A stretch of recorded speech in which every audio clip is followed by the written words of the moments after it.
Diz-se que analisar comédia é como dissecar um sapo. Ninguém se ri e no final o sapo morre. Pois bem, esta é a Autópsia do Sapo, o podcast onde comediantes esmiuçam uma boa piada. O meu nome é Hugo Rosa, vamos a isso.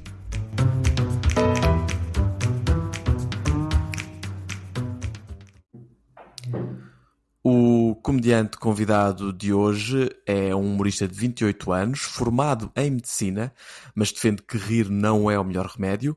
Faz stand-up comedy desde 2019, é membro do grupo de sketches Os Cavaleiros da Távola de Queijos, guionista e criador do podcast Fala Agora e lança vídeos semanais já há vários anos e que já somam mais de vários milhões de visualizações no Instagram e TikTok. Também tem no YouTube, caso queiram consultar os espetáculos dele na totalidade, chamados Nome Próprio e Herói da Pandemia. Ele é o João Nuno Gonçalo. João, como estás? Alô! Como é que é? Obrigado por esse olá, tipo, olá Matosinhos, sim, estamos aqui. Bom dia Portugal! Exato. Olha, obrigado por teres aceito o convite para participar. É engraçado que de todas as coisas que eu te pedi, até lista-me aí uma bio tua, eu não faço ideia o que é que sejam os Cavaleiros da Távola de Queijos, ok? Fiquei mesmo perdido. É uma coisa... tu e a maior parte do país não sabe, mas realmente acho que é mesmo uma perda, tipo, estou sempre a chateá-los para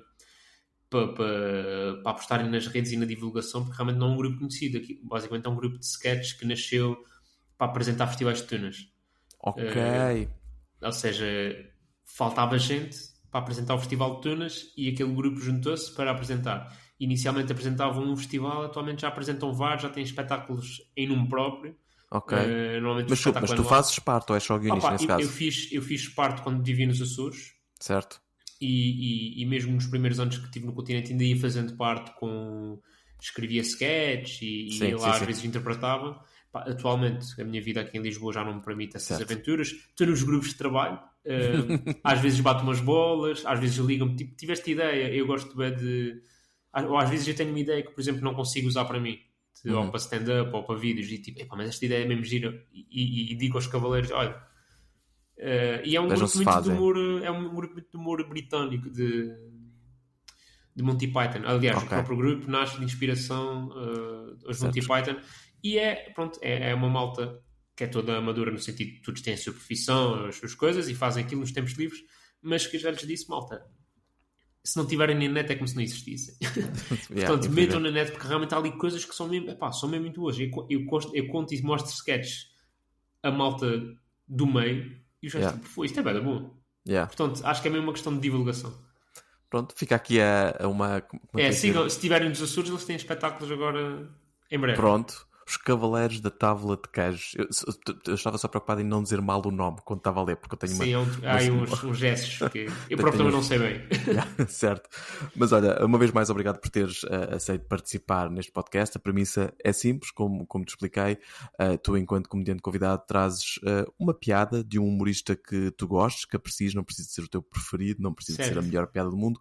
Uma piada que sirva para discussão. Portanto, gostava de convidar neste momento a dizer a piada para que pudéssemos começar este nosso pequeno tolo exercício.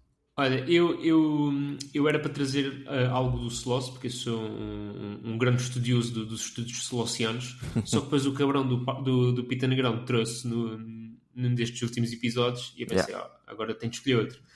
Mas calhou bem, porque eu vi este fim de semana o Life, o novo solo do Andrew Schultz, que está disponível na Netflix, e gostei muito, portanto...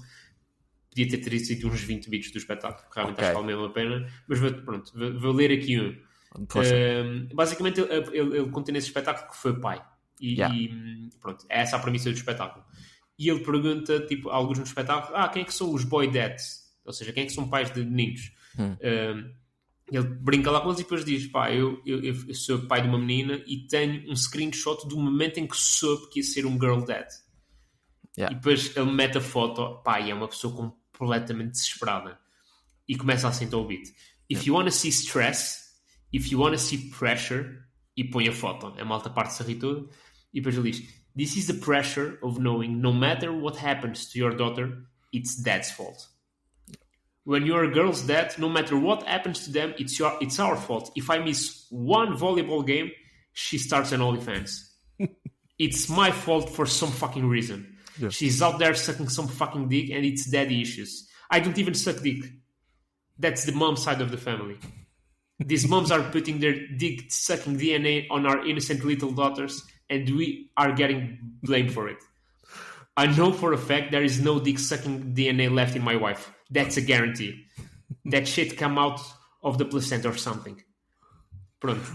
Bem, isso tem para aí umas 4 ou 5 punchlines. Mas Mas é porque o shoes é bem rápido. Tipo, não dá bem para isolar. É um facto. Assim, a mais, se calhar, evidenciada que serve depois de base para ele expandir tudo o resto é a primeira, não é? Que é tipo, por mim, é sempre culpa do pai. Se eu falho um jogo de voleibol, de repente ele tem uma conta no OnlyFans. Tipo, não, what the fuck? Porquê é que eu escolhi este beat? Porque, acho que o ângulo inicial é um espaço comum. Sim. Ou seja, todos os pais querem ter um filho. Porque se for uma filha, há certas coisas Sim. que eles querem evitar. Enquanto pai, não sei se concordo 100%, mas eu compreendo os receios associados. Mas é que o stress é grande. Sim, eu já vi humoristas a falar sobre isso. Certo. O que para mim é genial neste beat é ele vai para terrenos que eu nunca tinha visto ninguém ir. Yeah. Que é, ou seja, a parte do daddy issues, o sucking dick, pronto, isso é o espectável. Assim que ele diz Girl's Dead, eu pensei logo, é da filha depois fazer sexo. Sim, é striptease, okay. Ou quer que seja, sim. Mas para mim, onde eu percebi, tipo, pera, isto é novo. Que é, eu nem sequer chupo pila. Isso é o lado da mãe. Essa é muito boa também. Não, e depois, tipo, só isto para mim já é bem engraçado. Mas depois ele diz, estas mães andam a pôr DNA de chupadora de pilas nas nossas crianças inocentes, né? Que parece meio tipo aquele discurso que se faz dos LGBT, né? Que é tipo, estão a meter estas coisas obscenas nas nossas crianças inocentes. Ou seja, ele transforma isto quase há um paralelismo. Eu acho que isso é giro, porque o que eu senti ao vê-lo, eu confesso que não conheci demasiado da obra dele, portanto também vi um pedaço do special e apanhei este pedaço que trouxeste, por acaso. O que eu senti é que ele está muito ligado com a cultura norte-americana e isso traduz-se na escolha de palavras dele. Portanto, é claro sim. Eu acho que é totalmente propositado que ele escolha dizer dessa forma, não é? Porque ele sabe que isso puxa-nos a todos nós para o diálogo que está a haver em redor da woke culture nos Estados Unidos. Sim, mas mesmo tendo graça, ele podia ter dito de uma forma que não invocasse essa emoção que tu disseste, que é tipo, ok, há aqui uma espécie de paralelismo com auxiliar os temas excessivamente woke que andam a ser criticados nos Estados Unidos. É sem dúvida nenhuma, acho eu, propositado. Parece-me que ele tem um bom pulso de onde é que está a cultura norte-americano, e então ele anda ali no fundo a navegar essa linha. E tanto que ele tem bem referências durante o espetáculo de cultura pop norte-americana. Por exemplo, ele faz lá uma referência, porque ele está a perguntar, antes disto tudo, ele está a perguntar quem são os pais dos meninos. Sim. E depois pergunta, tipo, vocês vão circuncisar os vossos filhos? Porque é uma cena na América, ou seja... Certo. Na América circuncisa-se, bué. Por questões culturais, ou seja, não tem a ver só com a religião. Sim. E o gajo pergunta lá a um pai, tu vais circuncidar o seu filho? Ele tipo, não, e lá, mas questões religiosas ou questões americanas. Ele, eu também não sou circuncisado. Ele, e a tua mulher está tipo, eu não vou aturar mais este ET da merda. Que realmente... Assim, o pênis com o propúcio parece a cabeça do ET. Sim, e é uma coisa muito americana. Sim. E faz uma segunda referência, porque há um outro gajo que também grita no público, que ele tem um heckler a dizer que também não é circuncidado, e ele diz, pronto, lá vai o monstro do Dune. Não é porque há o monstro do Dune também. Lá está, eu nunca vi o Dune e percebi. Mas sabes, porque viste a imagem, sabes que o Dune tem uma worm gigante, não é? Exatamente, ou seja, é um gajo que tem tanta cultura norte-americana que vai desde... Rosa Parks e o autocarro, como vai ao filme que saiu este mês sobre... E depois ele tem um podcast de atualidade que é dos mais vistos do mundo, portanto... Essa é uma questão que eu tinha para ti, porque se calhar tu acho que o conheces melhor do que eu, sendo honesto, que é se o caminho dele, eu li brevemente a biografia, sei que ele já faz stand-up há muito tempo, mas se o caminho de sucesso dele foi o podcast pegou e o stand-up dele explodiu, ou se o stand-up explodiu e ele começou a capitalizar também através de um podcast. Eu posso estar errado, mas acho que foi o stand-up que explodiu. Porque ele foi o primeiro gajo a perceber a malta já não está para ver uma hora de stand-up. Ok. E durante a pandemia ele começou a meter clipes tipo 5 minutos, 7 minutos, cenas gravadas no Comedy Store, no Cellar, cenas bem filmadas, com bom público, público de stand-up. Yeah. Pá, e de repente ele explode na pandemia. E explode a um ponto ele já tinha um podcast, acho eu. Sim, sim.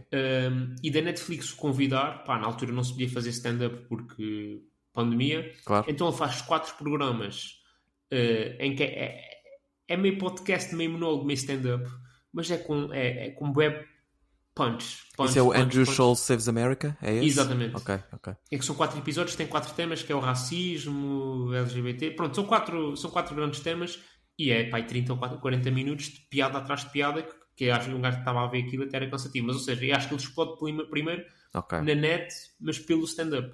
Certo. E obviamente depois vem tudo de arrasto, né? Na América, quando um gajo rebenta mesmo. Tornas-te uma empresa, não é? Sabes que há um gajo que eu não tinha bem noção, mas que também já é uma empresa hoje em dia, mas é um gajo que tu não pensas dessa forma, que é o Bill Burr. O Bill Burr tem a sua própria produtora, no sentido de empresa, portanto ele produz os seus specials, produz os de outros, portanto já é um gajo com... Como é que eu ia dizer? Com leverage, não é? No meio. Não é o Bill Burr, o comediante que fala de coisas controversas e é contra o sistema. Ele é um comediante do sistema. Aquela miúda do Octua já tinha uma empresa, quer dizer... Sim, se até essa miúda já tinha, pá. Verdade. Voltando aqui um bocadinho ao tema. O tema da questão de ser um girl's daddy, para mim bate, porque tenho uma menina também, tenho uma menina e um menino e eu sei bem as diferenças. E há um texto do Nate Bargatze que ele fala sobre as diferenças entre um menino e a menina, pá, que para mim bate imenso, que eu adoro, que é aquele em que ele diz eu tenho uma menina linda, perfeita, super educada. As meninas por norma são muito mais respeitosas, preocupam-se muito mais com os pais, pelo menos até certa idade. E um amigo meu há uns tempos pediu para eu ficar com uma vez eu deixei a minha filha ficar em casa dele porque precisava tratar de umas coisas, ela ficou, portou-se lindamente. Passados uns tempos eu fiquei com o filho dele em minha casa, e tenho-vos a dizer que tipo não é a mesma experiência. Ok, não é porque os animais, os miúdos são animais, os rapazes são bichos, tipo, não sabes onde é que eles estão num dado momento. Porque é que eu fiquei com um gremlin em minha casa? Tipo, o câmbio devia ser para aí 1:8. Cada uma vez que tu ficavas que eu ficava com o teu filho, tu podias ficar 8 vezes com a minha filha, porque são experiências completamente diferentes. E portanto, isto tudo para dizer, eu percebo onde é que o Andrew Schulz está, e eu acho que é factual, é daquelas coisas que às vezes as pessoas podem achar, estamos a estereotipar, o que é que disso é cultural, o que é que isso é genético, mas... Eu acho que as mães nem se preocupam com isto. Talvez agora não. Nós homens é que temos, né, aquela mentalidade e aquela que vem da adolescência, né, aquelas conversas de adolescente de javardeira, mas que é do género.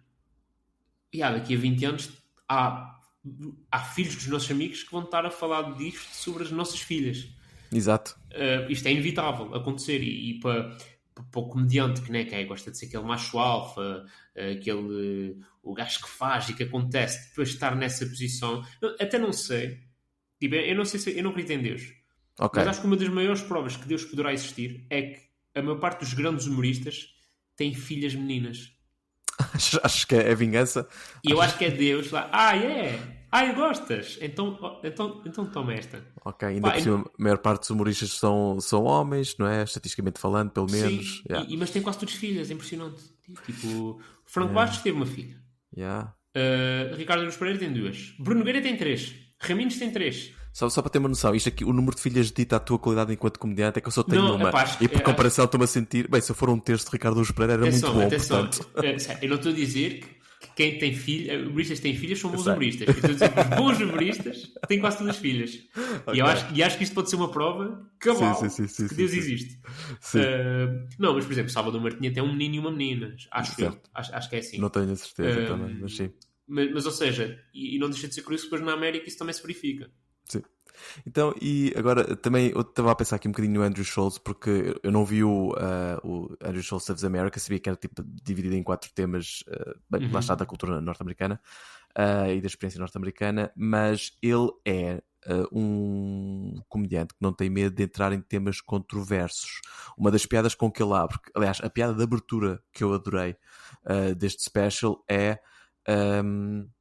bolas, agora não tenho o contexto todo da piada, mas no fundo tem a ver com a malta de Chicago. Em Chicago eles são estranhos porque celebram as suas tragédias. Tipo, a equipa de futebol deles chama-se o Chicago Fire, porque houve um grande incêndio de Chicago, acho que no século XIX. Tipo, nós a Nova York, e depois faz uma pausa, não é? Não temos uma equipa de futebol chamada The New York 9/11, é claro que não. Depois faz uns toppers, temos os Jets, é a mesma coisa, blá blá blá. Mas ele vai para temas controversos, portanto tem referências a coisas... Não, ele tem um humor muito incorreto, né? Ou seja, ele Exato. fala de temas... Sim. Só que eu acho que ele é dos poucos que consegue dizer as maiores barbaridades, mas tu vês que ele é bom gajo. Sim, ou seja... Ele foi apanhado em alguns escândalos, não, em algumas controvérsias também. E acho que ele tem algumas opiniões polémicas. Mas eu acho que... ou seja, eu não acho que ele deixa de ser... Por exemplo, ele é capaz de estar 1h30 a fazer piadas homofóbicas e no seu círculo de amigos ter, tipo, amigos gays. Tipo, eu acho que ele é esse gajo. Certo. As controvérsias com ele foi de piadas racistas, acho eu, não é? Por causa de algumas comunidades asiáticas. Porque ele... Mas, por exemplo, ele é bem amigo do Bobby Lee. Quer dizer... Sim. Não, ou seja, eu acho que ele é um gajo que é mesmo, tipo... Pá, isto é errado, Zé. Então, tipo, está aqui meia hora. Pá, sim. Pá. E, tanto que, por exemplo, trans... Pá, já nem é fixe estar a fazer piadas de trans na medida em que... O Dave Chappelle esgotou essa toda, basicamente, não é? Porque o Chappelle, o Gervais... Mas ele tem uma piada trans no espetáculo. Pois tens, que é muito engraçada, que é... Ele diz... A clínica, ele faz fertilização in vitro e a clínica deixa-lhe escolher o sexo da criança. E ele combina com a mulher, tipo, nós não vamos escolher, há de ser o que for, mas com uma condição, o que a gente escolher é isso mesmo. Certo. Tipo, eu estou a pagar 30 mil euros por uma menina, é bom que eu tenha uma menina. Se quiseres deixar de ser uma menina e passar a ser um rapaz, estás-me a dever 30 mil euros. Exato, sim. E depois o gajo diz, vais ter de trabalhar, e é bom que trabalhes como um rapaz. Se trabalhas com uma mulher ganhas 30% menos. Ou seja, e depois ainda lá está uma piada tão básica que as mulheres recebem 30% menos que os homens, mas ele arranja uma maneira nova de lá chegar. Isso para mim é... Não, muito mascarada, tal e qual. Foi para mim, uma volta, ou seja, muito fixe. esta piada também de Girls Dead Sucking Dick, para mim o sumo desta piada não é a minha filha vai ser vais para a pila. Não, é a maneira como ele chega lá e depois comê-lo parte de lá. Isso é que para mim é o brilhantismo do Schultz. Sim, a sensação com que eu fiquei ao ver o que vi dele é que ele é um gajo que está claramente no auge do seu sucesso. É como tu dizes, gosta de fazer humor errado, entre aspas, porque na verdade não é humor errado, mas pronto, falando de temas incorretos, digamos assim. E senti que ele era de certeza um comediante, era americano, percebes? Eu vi aquilo. Não, ele diz mesmo, eu não acho que ele é americano, ele é mesmo nova-iorquino. Pois, nem mais tem as referências todas de Staten Island, Nova York, portanto, e isto faz-me pensar, ele já fez tours europeias, nem sei se fez, não veio a Portugal. Ele faz mundiais, não, mas repara, este gajo, lá está, tu se não conheces dos clipes, se calhar não sabes esta parte, mas ele tem uma cultura do mundo, pá, que não é normal. Okay. Ou seja, ele não só sabe os estereótipos todos americanos, como sabe tipo todos de indianos, chineses, japoneses. Portanto, quando ele vai a esses sítios consegue sempre ajustar qual é que é o... Não, pá, ele tinha um beat que ele está a fazer crowdwork com um gajo e ele olha para... Vá, tu curto pele, tu és de onde? E o gajo diz, Paquistão, e ele, é Paquistão, e este que casta? E o gajo lá diz uma casta...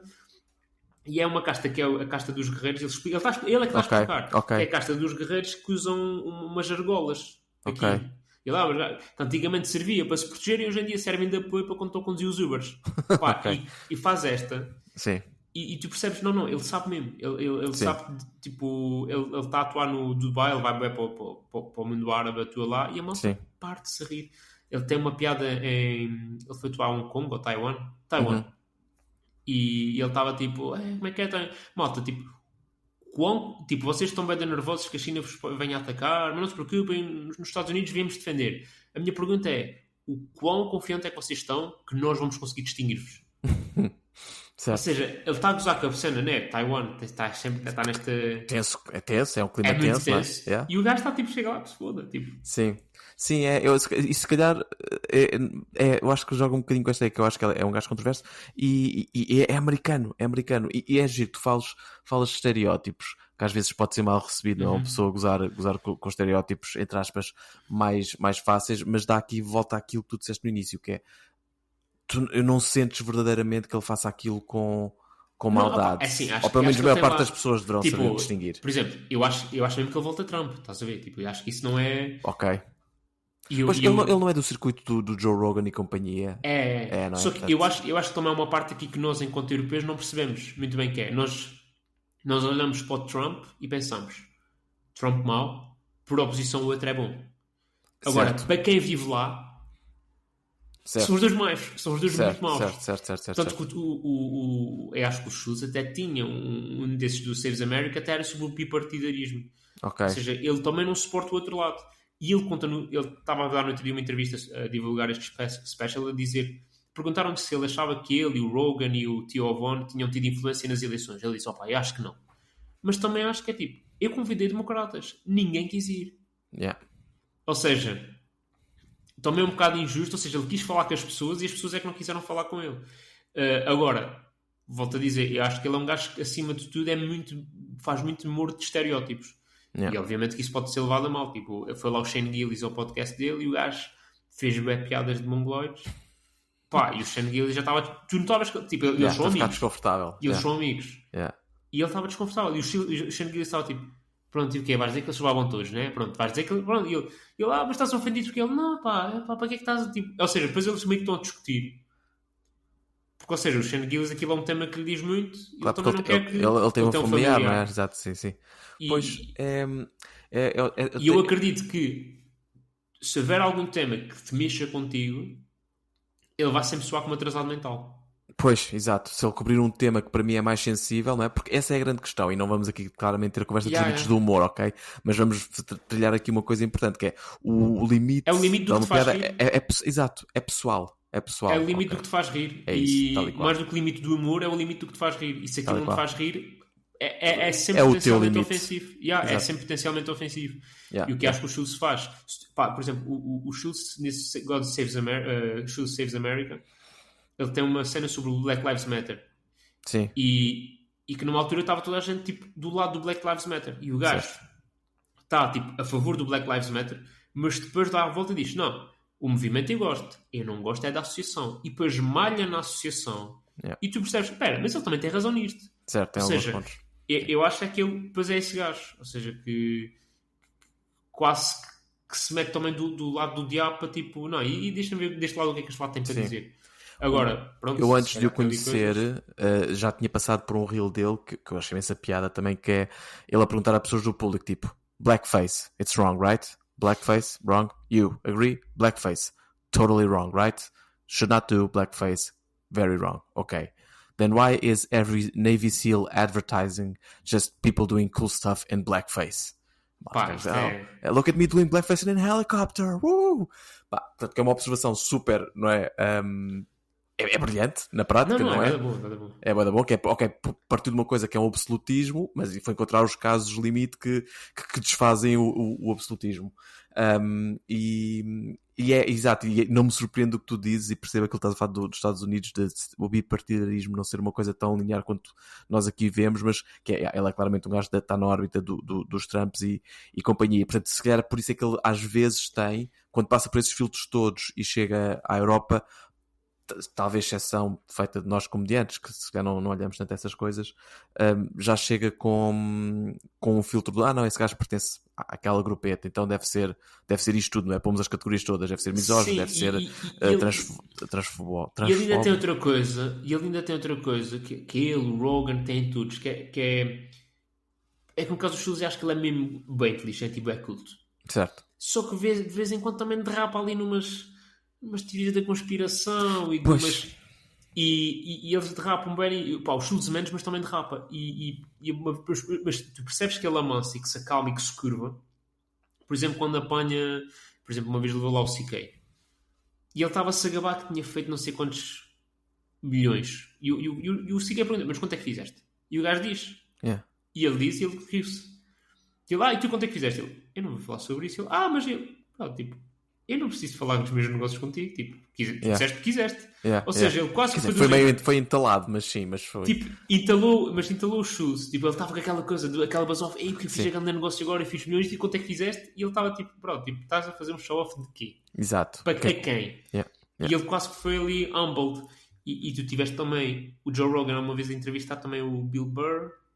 Também começa com as vacinas e o Bill Burr está tipo a fumar. Não. Yeah, o gajo... Tipo, para. Yeah. Nós não somos médicos. Não falas de vacina, tu não sabes. Mas eu caga no que tu lês, eu também já li muita merda. Deixa os cientistas fazer, nós somos comediantes, pá. Não, eu acho que ele até diz, tu queres é que eu diga alguma merda para teres um clipezinho super viral para lançar, não é? Tu queres-me tentar entalar, seu cabrão. Não sou médico, não vou falar dessa merda, para. Pronto, e estes gajos mais crescidos, tipo, sim, e que já não têm nada a provar, estão muito mais tranquilos. Percebo, E o Shoes foi um gajo que trabalhou bem, o gajo tem tipo 40, mas já faz isto para aí há 20. Sim. E só rebentou, lá está, na pandemia, rebentou há 5 anos. Yeah. E agora, se calhar, está a colher os frutos todos daquilo que andou, tipo, durante 15 anos a lavrar a terra, né? Pronto. Sim. E agora, ele e os amigos dele estão todos a ficar. O Shane Gillis está a ficar conhecido, o gajo que faz o podcast está a ficar conhecido, então estão ali quase na sua bolha. Só que a bolha antes eram 5 amigos num restaurante, agora são 5 amigos para milhões de pessoas. Pois essa é a coisa gira, porque por norma a comédia é um bocadinho contra a cultura. E se realmente o país virou um bocado aos republicanos e aparentemente com isso essa bolha de comediantes que também está em redor desse ecossistema parece estar a crescer. Mas não te esqueças que estes comediantes não apareceram agora. Estes comediantes apareceram há 15 anos quando era tipo woke. E para eles o giro era não dizer coisas erradas. Claro. Mas essas coisas erradas estão eleitas, já não podemos dizer que são as coisas erradas de franja, não é? São a cultura comum. Só que pronto, já estão ali conotados com uma série... Mas lá está, por exemplo, eu acho que os Shoes... Eu acho que separo os Shoes, por exemplo, do gajo que faz o Kill Tony, do gajo que faz o Joe Rogan, porque eu acho mesmo que o Shoes não é tão extremista, sim. Yeah. Eu acho que ele às vezes pode ser um bocado preachy. Sim. E às vezes ele acha tanta graça um ângulo que defende esse ângulo como se fosse uma opinião. E se calhar nem defende, mas publicamente defende esse ângulo como se fosse uma opinião. Tipo, se o filho dele ou se a filha quisesse mudar de sexo, eu acho que ele alinhava. Acho que ele estava... Sim. Mas isso, por causa tu realçaste aí mais um traço dele. Portanto, só para recapitular os traços que nós já cumprimos mais ou menos. É um gajo... Isto era para dissecar piadas, mas estamos a fazer um estudo sociológico sobre... sobre o show. Não, mas é o natural. Nós começamos sempre com a piada e depois isso serve de ponto de partida para mais. Mas é um gajo com um ritmo elevadíssimo de punchlines, não é? Punchline, mais tag, com a mesma premissa. É um gajo que toca lá está, em temas incorretos ou controversos, tem uma postura, diria eu, tipo, abre aspas, fecha aspas e atribuam a conotação que quiserem isto, mas americana, portanto é um gajo que tu olhas para ele e não tens dúvida que ele é americano, é de Nova York, é whatever. E agora estávamos aqui a acrescentar um novo que é ele ser um bocadinho preachy, não é?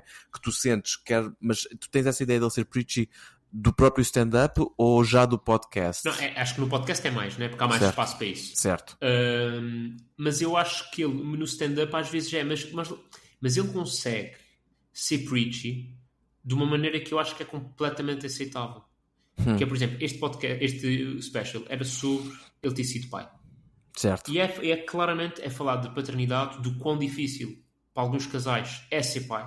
Tipo, há até lá um momento que se tu vires aquilo, tu vais dizer isto não é stand-up. E eu percebo. Mas eu vou acabar de ver hoje, se calhar. Porque não é stand-up. De facto não é stand-up. Mas tipo, aquilo foi mesmo para mim um special em que eu ri e podia ter chorado. Houve ali uma parte que realmente é mesmo para tocar ali para tocar, para te emocionares. Mas depois ele faz o mesmo, por exemplo, faz o Sloss se calhar no outro lado do espectro, que é eu tenho merdas para dizer, mas eu vou ser engraçado. Nem que eu esteja a dizer a cena mais... o Sloss tem um solo que é a contar como é que a melhor amiga dele foi violada por um amigo dele que ele a apresentou. Tenho uma vaga ideia de... Chama-se X, está no site dele, está de forma gratuita no site, porque ele defende que aquilo é um alerta para nós homens combatermos esse tipo de coisas e portanto, e mete lá. Ou seja, mas tu estás a contar ao público que a tua melhor amiga A tua atual melhor amiga foi Sim. violada por um gajo que tu lhe apresentaste e que era teu amigo e que tu... Nunca dirias, não é? Ele depois chega à conclusão, uma das conclusões desse espetáculo é tipo, será que não havia sinais? Yeah. Pronto, isso é... Mas não interessa. Mas ele está-te a contar isso e tu estás-te a rir. Pois, Se calhar não estás-te a rir sempre, e não estás-te a rir à gargalhada. não, mas e às vezes o tema não precisa de ser tão trágico quanto isso. Um gajo que eu gosto mesmo muito é o Patton Oswalt. Não sei se conheces, Diz-me sim, alguma coisa. um moço baixinho. Epá, ele, a minha obsessão não, mas vá, o meu apreço por ele nasce porque eu vi um special dele em que ele é assim um gajo político, faz um bocadinho de sátira política, é assim baixinho, tem alguma piada, mas onde ele para mim marcou foi quando ele falou sobre como faleceu a esposa dele, que estava doente, e ele teve de contar à filha que tinha para aí tipo 7 ou 8 anos na altura, e basicamente é mais ou menos isso que estás a dizer, que é ele conta a coisa de uma forma muito emocional, não é? Tipo, eu chorei, vou ser honesto, chorei nesse special, e em que ele diz, tipo, o médico sugeriu-me, tipo, diga-lhe num dia feliz, diga-lhe num bom momento, não vá para lá, então preparou um dia, foi com a filha, foi a um piquenique, tiveram etc, etc, etc, e depois pronto, partilhou a notícia e disse à filha que a mãe tinha morrido, etc, etc. E ele, epá, é um momento que a mim pessoalmente, não é? Enquanto pai, agora que sou pai, deixou-me de rastros, mas depois ele vira aquilo porque acho que tem uma experiência qualquer num avião em que uma assistente de bordo o reconhece, Patton Oswalt, I'm so sorry for your wife, era assim uma senhora, acho que da Europa, da Eurásia, I'm so sorry for your wife, I'm so sorry, lá com a mulher, com a filha dele ao lado, e ele no fundo começa a entrar em pânico, tipo, não, espera aí, não falemos disso, estás a perceber? Então ele diz, eu agora vivo em pânico sempre que eu esteja a sentir-me outra vez normal, de já ter passado por isto, eu com a minha filha, que apareça esta mulher do nada, percebes? E me estraga outra vez o momento. É claro que isto é uma volta muito grande, ok? Eu acabei de resumir em um minuto, Certo, uma volta que ele demora por 7 ou 8 a dar. É isso, ou seja, eu acho que é possível tu seres preachy e seres muito engraçado. Certo. É muito mais difícil.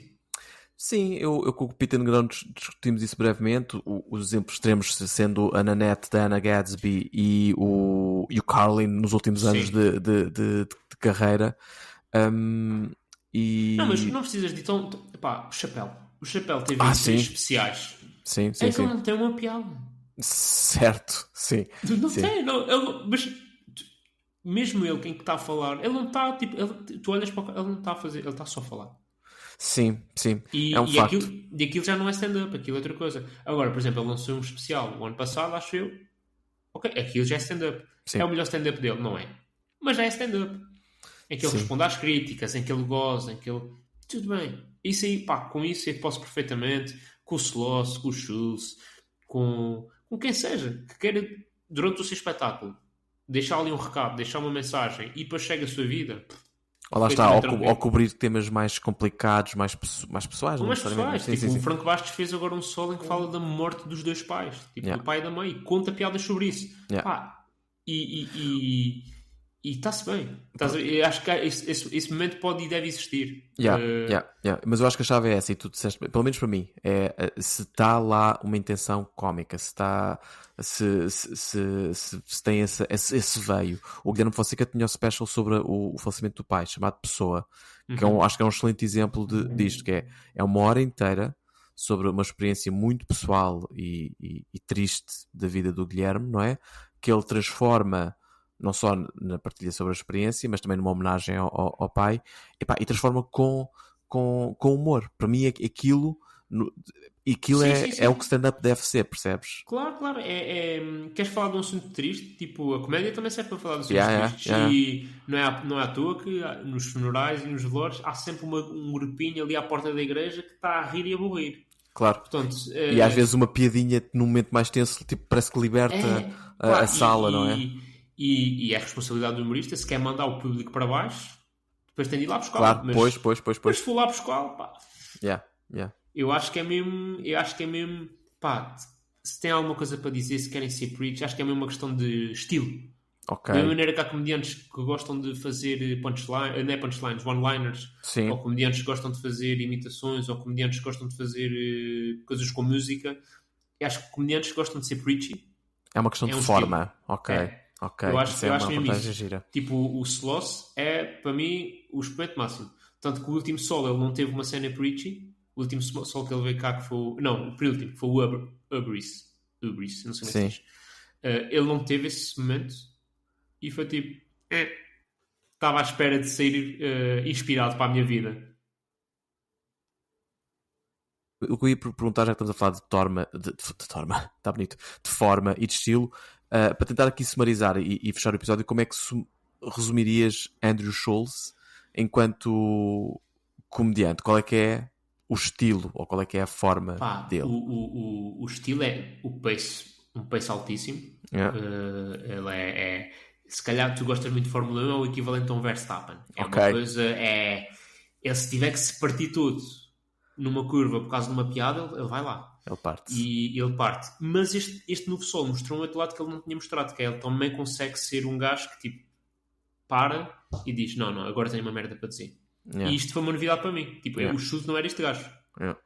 Mas passou pelo momento da vida em que se calhar fez-lo parar e ser esse gajo. E pronto, e acho que não tinha pensado nisto, mas é mesmo um Verstappen. É um animal competitivo, quer ganhar, quer ser o melhor, quer claramente ser o melhor. Se tiver que magoar pessoas, magoa, mas tipo, nem é pessoal. Exato, e é controverso por isso também, não é? Portanto, exatamente. Mas realmente é um gajo que move milhões, porque realmente é dos melhores naquilo que faz. Por isso é que eu gosto de ti. Tu conseguiste trazer a Fórmula 1 para isto. Está feito. Se conseguiste fazer alguma relação com Legos que eu tenho atrás de mim, caso-me contigo. Odeio Legos. Acabou então aqui. Acabou o episódio. Não, olha, mas por acaso acabou mesmo realisticamente. Está na nossa hora. Muito, muito obrigado por teres trazido este beat do Schulz. Continuado desejo de sucesso para ti e até uma próxima. Um abraço. Obrigado igualmente, Hugo. Um abracinho. Um abraço.